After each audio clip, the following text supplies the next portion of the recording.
Yells.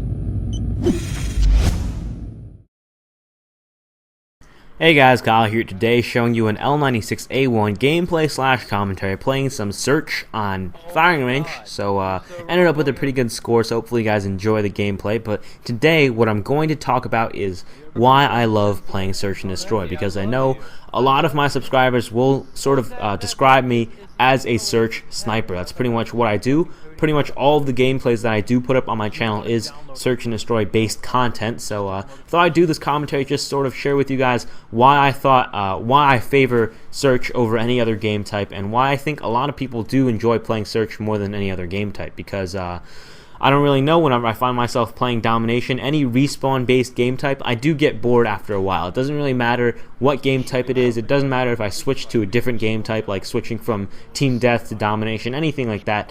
Eventually I will get bored, and eventually I will stop playing. And I know for a fact that I can play search and destroy all night long, because I've played for like 8 hours straight before, I think, actually, just search from like 7 to 3, 7 p.m., 3 a.m., something like that, and just not gotten bored at all. And I just do love search this game type so much, and the main reason why I think a lot of people find it more interesting to play than anything else is that because it's different. It's different in the aspect that there are no respawns. Now I know in headquarters, if your team is holding the headquarters and you die, you don't respawn, but headquarters is in general a respawn based game type. Now in search, you will never ever respawn the same round that you die. If you die, you're done. You're done for the rest of the round. So everything has a lot more pressure. Everything has a lot more emphasis whenever you play search. I mean, if you do something cool, if you like spin off the top of a roof or top of a building and like get a 360 no scope cross mat collat or something,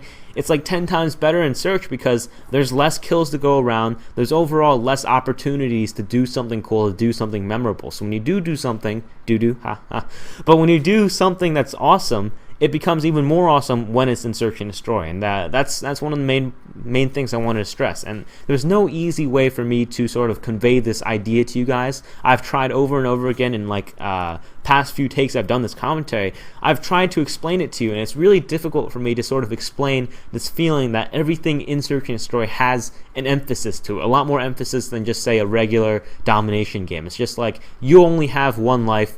You have to decide what to do with it. You have to play carefully. You have to do the best you can, and you have to play smart. And I do believe you have to play smarter and more tactically in search and destroy than other game types, other respawn-based game types. I'm not saying that you have to be a better player. I'm just saying that you have to be a little more careful when you're playing search, because you do only get one life. So for me, it's more exciting to play this game, even though if I die, I'm forced to spectate the rest of my team. And that's second thing I wanted to talk about was team spectating, because a lot of people do not like having to spectate their team. A lot of people don't like being dead, and obviously I don't like being dead myself. But one of the main things I like about search, about this game type, is that if I'm dead, I get to talk with the people in the lobby, because in search and destroy, everyone is forced to be in game chat. You cannot be in party chat. So pretty much any team, any squad that is playing search is going to be talking in game chat. So when I die, I get to talk to everyone else who is dead. So that means people on my team that are dead, people on the enemy team that are dead, just like that. So I get to talk to random people. I get to interact a lot more than I thought I would, because if you go on COD 4, go on Modern Warfare 2, a lot of people are in party chat. And if you go to non-search game types like Domination, Ground War, pretty much everyone is in party chat or private chat, something like that. And there's actually very few people that play Black Ops that stay in game chat. And it is fun talking to people, especially in search. When you're dead, when you're spectating people, you're not actively playing. You're not diverting some of your attention to playing. So when you're not doing that, the talks that you tend to have are a lot more in-depth than, say, a regular just chat that you might have when playing team deathmatch together. And that comes from my experience. I don't know if you guys can hold in-depth, meaningful conversations and talks when you're actively playing like domination or something, but I know if I'm running around and shooting at enemies, I'm not really going to be talking that much about stuff like YouTube stuff, Twitter stuff, all that stuff. But I know in search and destroy, if I don't see anyone, or I'm playing defensively, or if I'm dead,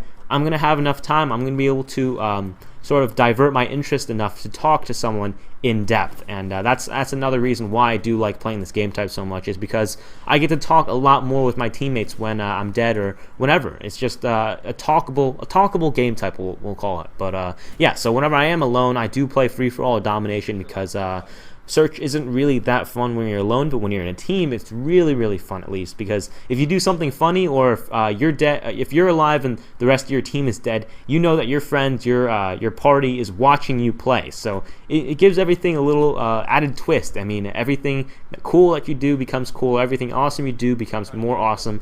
Anything funny that happens becomes 10 times more funny. And believe me when I say this, because I have run a series on my channel called the Go Hard LOL clips, and pretty much it's just a collection, a montage of clips that I get in Search and Destroy while playing with my party that are funny to watch, that were funny to sort of listen to. So yeah, that's the second aspect. The third aspect I want to talk about is that since people are forced to be in game chat, you'll actually come across a lot of shit talkers in Search and Destroy. I mean, I only play Xbox 360. I don't have a PS3, so I don't know how it is on the PSN, but I do know that on Xbox, a lot of people will talk shit when you're in a Search and Destroy lobby, because they're forced to be in game chat. They're with their team, they're with their squad, and people like to talk big when they have people behind them, when they have a squad, when they have a team. So people like to talk shit about how they're going to win.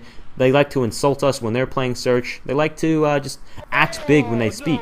And the funny thing is oftentimes we will not lose games of Search and Destroy. I mean, it's probably easier for me and my team to win a game of domination than Search, just because we can control spawns much more easily and there's a lot less unpredictability. But in Search and Destroy, usually we will win the game, and if we come across a team that is shit-talking us, who's trying really hard and starts beating us, we'll put on our regular try-hard weapons, because a lot of us run silly weapons when we're playing Search. I know I snipe, my friend Jay Brooks snipes, my friend Lefty snipes when he plays Search, and a lot of us run silly weapons when we play Search. But when we start to try and we start to use the MP5K rapid fire, the FAMAS, and start beating the enemy team, it is so satisfying hearing someone who talks shit to you just get angry because you beat them in a game in Search and Destroy when they were talking shit to you. It's just so satisfying to beat someone who's talking big. And that's the note I want to go out on. That's the last point I wanted to make. But thanks for watching, guys. I do hope you enjoyed the commentary. Pretty decent gameplay in my opinion.